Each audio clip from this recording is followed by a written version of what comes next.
अध्यक्ष महोदय, आपण मला बोलण्याची संधी दिली, मी आपल्याला मनापासून धन्यवाद देतो। महाराष्ट्र सरकारनं राज्यामध्ये जे काही कल्याणकारी योजना राबवलेल्या आहेत, याच कारणास्तव राज्यातल्या 13 कोटी जनतेनं महायुतीचं सरकार अध्यक्ष महोदय निवडून दिलं।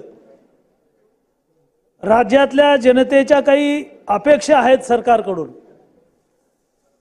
जी आपण आश्वासनं दिली होती ते मोठी आव्हानं सरकार समोर आहेत। अध्यक्ष महोदय, गोरगरिबासाठी कल्याणकारी योजना ज्या राबवलेल्या आहेत, शेतकऱ्यासाठी राबवलेल्या आहेत, आणि राज्यपाल महोदयांनी पुढची दिशा सरकारचं कामकाज आमदारांच्या समोर अभिभाषणामध्ये मांडलेलं आहे। अध्यक्ष महोदय, लाडकी बहीण सारखी योजना आहे, या योजनेवर विरोधकांनी टीका केली, टिंगल केली। लाडकी बहीण योजना आणली, लाडकी मेहुणी आणा, लाडकी सासू आणा, लाडका भाऊ आणा, वेगवेगळ्या प्रकारच्या टिप्पणी आणि टीका केल्या। मात्र राज्यातल्या ज्या गोरगरीब महिला आहेत, शेतात काम करणाऱ्या महिला आहेत, यांना 1,500 रुपये मानधन देण्याची सरकारची क्रांतिकारी योजना राज्यामध्ये राबवली गेली। माझ्या एका मतदारसंघात 1,10,000 महिलांच्या खात्यामध्ये राज्य सरकारनं पैसे टाकले, त्यांचं मानधन सुरू केलं, आणि म्हणून अशा प्रकारच्या लाडक्या बहिणीचा आशीर्वाद या सरकारला मिळालेला आहे। अध्यक्ष महोदय, आम्ही नेहमी मराठवाड्यात सातत्यानं दुष्काळ पडतो, दुष्काळ पडला की मग पूर्वीच्या काळामध्ये जे सरकार असायचं ते वीज बिल कधीच माफ करत नव्हतं। वीज बिलावरचं व्याज माफ, वीज बिलावरचा दंड माफ, परंतु राज्य सरकारनं माननीय देवेंद्रजी फडणवीस आहेत, एकनाथराव शिंदे साहेब आहेत, अजितदादा पवार साहेब आहेत, शेतकऱ्यांचं संपूर्ण विजेचं बिल माफ केलं। राज्यातल्या शेतकऱ्यांचं उत्पन्न वाढलं पाहिजे, कोरडवाहू शेती परवडत नाही, मराठवाड्यातल्या शेतकऱ्यांच्या आत्महत्या होतात, आणि या सगळ्या विषयावर राज्य सरकारनं शेतकऱ्यांना मोफत वीज देण्याचा निर्णय घेतला अध्यक्ष महोदय, आणि त्याचाच परिणाम विक्रमी बहुमतानं महायुतीचं सरकार आलं। अध्यक्ष महोदय, राज्यातले जे शेतकरी आहेत किंवा विशेष करून मराठवाडा आणि विदर्भातले जे काही 15 जिल्ह्यातले शेतकरी आत्महत्या करतात, आणि म्हणून या शेतकऱ्यांना शेतीला पाणी मिळालं पाहिजे, शेतीला वीज मिळाली पाहिजे, शेतकऱ्यांचं उत्पन्न वाढलं पाहिजे, आणि म्हणून सरकारनं मागच्या 2.5 वर्षामध्ये देवेंद्रजी मुख्यमंत्री असताना त्यावेळी 5 वर्ष जनतेच्या आणि या मराठवाड्यातल्या आणि विदर्भातल्या 15 जिल्ह्यासाठी महत्वाकांक्षी काही नानाजी देशमुख कृषी संजीवनी योजना यासारख्या काही योजना आणल्या। आत्महत्या थांबवण्यासाठी शेतीला पाणी, शेतीला वीज आणि शेतकऱ्यांचं जीवनमान उंचवण्यासाठी काही जोडधंदे, या संदर्भात सरकारने नानाजी देशमुख कृषी संजीवनी योजना आणली, आणि या योजनेमध्ये 4,600 कोटी रुपयाचं कर्ज काढलं, आणि शेतकऱ्यांच्या शेतीला पाणी दिलं, शेतकऱ्यांच्या शेतीला वीज दिली, आणि शेतकऱ्यांना योग्य मार्केट निर्माण करून दिलं, जोडधंद्याला कर्ज दिलं। अध्यक्ष महोदय, अशा प्रकारच्या कल्याणकारी योजना राज्य सरकारच्या माध्यमातून राबवल्या गेल्या। 7,000 शेतकऱ्यांना मोफत कृषी पंप देण्याची जी योजना आहे, अतिशय चांगली योजना आहे। माननीय देवेंद्रजी फडणवीस साहेब राज्याचे ऊर्जा मंत्री असताना केंद्र सरकारनं माननीय नरेंद्र मोदीजींनी गाव फिटर योजना आणलेली आहे, आणि या योजनेमध्ये अध्यक्ष महोदय महिना 15 दिवस आम्ही विरोधी पक्षात असताना गाव अंधारात राहायची, तारा ज्या लावलेल्या आहेत त्याचं लाईफ संपलेलं आहे, ट्रान्सफॉर्मर वारंवार जळत होते, आणि गावाची गावं 15 दिवस महिना अंधारात राहत होती। केंद्र सरकारच्या माध्यमातून, मोदीजींच्या माध्यमातून, ऊर्जा मंत्री, तत्कालीन ऊर्जा मंत्री देवेंद्र फडणवीस साहेबांच्या माध्यमातून राज्यामध्ये जी गाव फिटर योजना आलेली आहे, थेट 33 केव्ही पासून गावापर्यंत नवीन लाईन टाकणे, गावामध्ये नवीन ट्रान्सफॉर्मर 100चे बसवणे, आणि गावं 24 तास कधीही अंधारात राहू नये या संदर्भातली गाव फिटर योजना सरकारनं क्रांतिकारी योजना आणली। अध्यक्ष महोदय, शेतकऱ्यांच्या कर्जमाफीच्या विषयामध्ये सरकारच्या समोर आव्हान आहे। शेतकरी मराठवाड्यातले विदर्भातले आत्महत्या करतात। पश्चिम महाराष्ट्रात सुद्धा काही जिल्ह्यामध्ये कायम स्वरूपी दुष्काळ असणारे तालुके आहेत आणि सरसगट शेतकऱ्यांचं कर्ज माफ होईल, कारण आपण ती घोषणा केलेली आहे।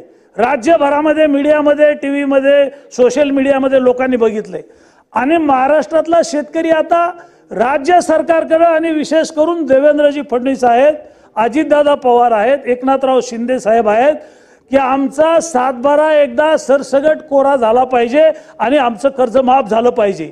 अशा प्रकारची महाराष्ट्रातल्या आत्महत्या करणाऱ्या जिल्ह्यामध्ये, तालुक्यामध्ये शेतकरी कर्जमाफीची वाट पाहत आहेत। कर्जमाफी शेतकऱ्यांची सरसगट एकदा होणं आवश्यक आहे। अशा प्रकारची आपल्या मार्फत माझी सरकारला नम्र विनंती आहे। अध्यक्ष महोदय, केंद्र सरकारनं जल जीवन मिशन आणलेलं आहे। यामध्ये राज्यातल्या प्रत्येक झोपड्यातल्या माणसाला, शेतकऱ्याला, कष्टकऱ्याला, SC, ST, NT, VJNT, OBC, Maratha, मारी, तेली, तांबोळी 18 पगड जातीच्या लोकांना स्वच्छ पाणी देण्याची ही योजना आहे। मात्र अधिकाऱ्यांचा या योजनेमधली उदासीनता आणि जलजीवन मिशन मध्ये केंद्र सरकारनं जो काही राज्याला 2 वर्षामध्ये निधी दिलेला आहे, साधारणतः 40,000 कोटी रुपये वाट लागली। अध्यक्ष महोदय, जल जीवन मिशन मध्ये नीट तिथं सोर्स आहे का, पाणी आहे का? पूर्वीच्या एका गावात जिल्हा परिषदची टाकी, भारत निर्माणची टाकी, वेगवेगळ्या योजना झालेल्या आहेत, पण विहिरीतलं पाणी 2 वर्षानं संपून गेलं। दुष्काळ पडला की पाणी नाही, 3-3 टाक्या आहेत पण पाणी नाही। अध्यक्ष महोदय, मी या खात्याचा मंत्री होतो। राज्यातल्या 18,000 गावात आम्ही पिण्याच्या पाण्याच्या योजना केल्या। अध्यक्ष महोदय, मी स्वतः, आम्ही सगळी टीम, आमचं डिपार्टमेंट माननीय गुजरातमध्ये मोदीजी मुख्यमंत्री असताना तिथरची वॉटर ग्रीड पाहायला गेलो। अध्यक्ष महोदय, आम्ही तेलंगणाची वॉटर ग्रीड पाहायला गेलो। आमची सगळी डिपार्टमेंटची सगळी प्रधान सचिव, सदस्य सचिवासह सगळे अधिकारी, गुजरात, तेलंगणा, श्रीलंका, ऑस्ट्रेलिया आणि अध्यक्ष महोदय, इस्रायलमध्ये जगात सगळ्यात कमी पाऊस पडतो। मात्र 25 वर्ष दुष्काळ पडला तरी इस्रायलमध्ये एकही टँकर लागत नाही। मी या खात्याचा मंत्री असताना मराठवाड्यामध्ये 4,000 टँकरना आम्ही 2 वर्ष पाणी दिलं। लातूर हे सत्तेचं केंद्र होतं अनेक वर्ष मुख्यमंत्री तिचं, मात्र लातूर जिल्ह्यात पशु पक्षी जनावरं मरत होती, पिण्यासाठी पाणी नव्हतं।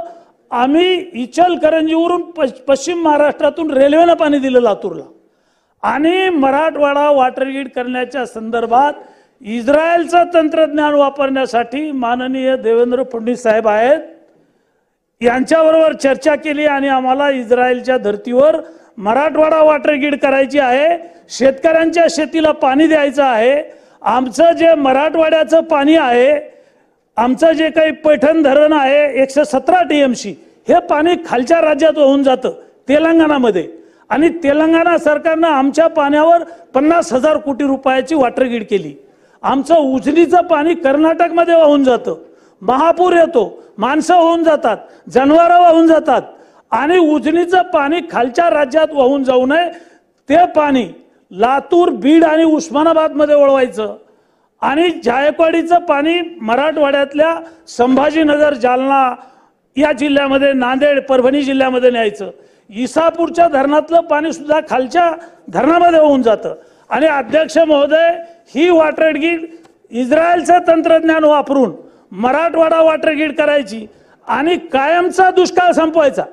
हो, जो काही डाग लागलेला आहे, कलंक लागलेला आहे, मराठवाड्यात शेतीला पाणी नाही, शेतकरी आत्महत्या करतायत आणि त्यामुळं ही जी काही मोठी धरणं आहेत, हे पाणी तुटीच्या मराठवाड्याच्या खोऱ्यामध्ये आणायचं आणि ही वॉटर ग्रीड करून शेतीला पाणी, उद्योगधंद्याला पाणी आणि पिण्यासाठी पाणी, अशा प्रकारची महत्त्वाकांक्षी वॉटर ग्रीड होती।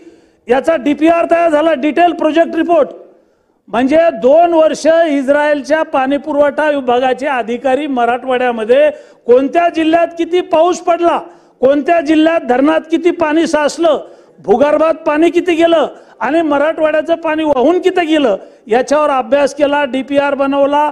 माननीय देवेंद्र फडणवीस साहेबांच्या नेतृत्वामध्ये इस्रायल बरोबर करार झाला आणि त्याचा डिटेल प्रोजेक्ट रिपोर्ट बनवला गेला आणि त्यासाठी इस्रायलचे प्रधानमंत्री मुंबईमध्ये देवेंद्र फडणवीस साहेबांबरोबर मीटिंग झाली आणि इस्रायल सरकारचं काही कर्ज घेऊन 70% लोन घेऊन मराठवाडा वॉटर ग्रीड करण्याचा निर्णय झाला होता।